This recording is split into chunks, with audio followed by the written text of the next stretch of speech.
Philadelphia. If the Philadelphia Eagles defense is searching for sources of confidence as Saturday's NFC divisional round game against the Falcons approaches, coaches can flip on tape from last year's matchup between the teams.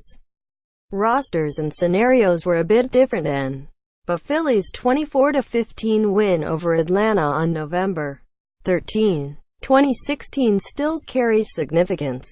The Eagles held one of the NFL's top offenses to a season-low scoring total that day, and the Falcons' 303 total yards marked their second-worst output of the season. As safety Rodney McLeod explained, Philadelphia had a plan to contain Atlanta's wide array of talented skill position players and executed it for much of the game.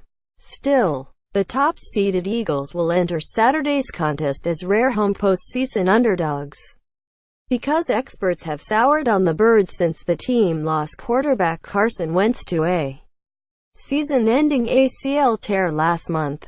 Wentz helped engineer the Eagles' win over the Falcons last season and emerged as an MVP candidate. This year, though much has changed, there are a few lessons we can take from last season's Eagles-Falcons matchup that are relevant to the postseason showdown next weekend. Here's a look at a few quick takeaways from that game in Philadelphia 14 months ago. 1. The Eagles established the run. Controlled time of possession. The Eagles racked up a season-best 208 yards on the ground in their win over the Falcons in 2016. And while the ball carriers will be different this season, Ryan Matthews was Philly's leading rusher in that game and isn't on the team this year. Some of the personnel for both teams in the trenches are the same. Most importantly, the players in the middle of the Eagles' offensive line, guard Stephen Wisniewski and Brandon Brooks and center Jason Kelce, all started against the Falcons last year and will be in those same spots Saturday. The strong interior line play last season helped the Birds gain 208 yards on 38 carries and allowed Philly to earn a large edge in time of possession. The Eagles held the ball for roughly 38 minutes, compared to the Falcons' 22 minutes. Philadelphia will aim to follow a similar path to victory Saturday, because if the offense can generate a rhythm in the running game and keep Falcons quarterback Matt Ryan off the field, it'll ease pressure on the defense.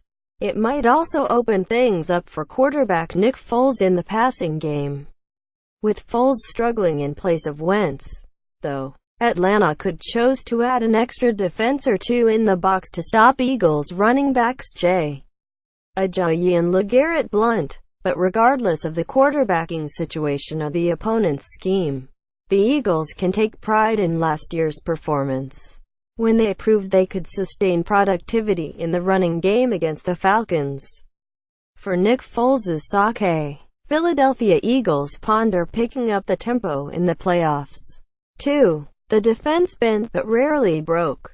The Eagles' defense stifled the Falcons' running game last year, holding the team to 48-yard rushing on 13 attempts. Philly also limited Ryan to a rare middling performance during his MVP campaign, though Falcons receiver Tyler Gabriel did beat Eagles cornerback Leotis McKelvin, whom the Birds cut after the season, for a 76-yard touchdown in the fourth quarter. Ryan completed just 18 of 33 passing for 267 yards. That one score and one interception. Star wideout Julio Jones had a big game for Atlanta but never took the top of the defense with a reception of more than 30 yards. His 10 catches went for 135 yards. All in all, Philly's defense stiffened in crucial situations.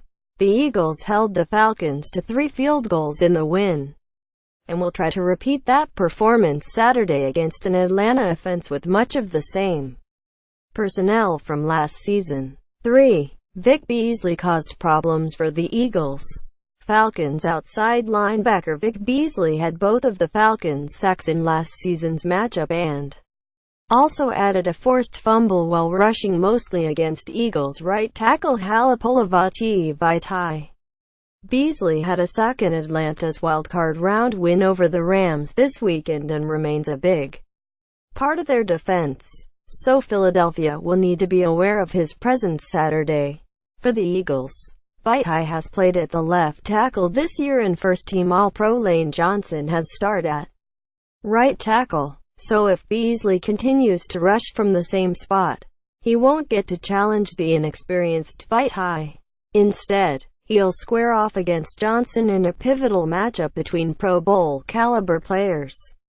For Philadelphia Eagles stats to consider as focus turns to postseason. Aaron Kaz reports.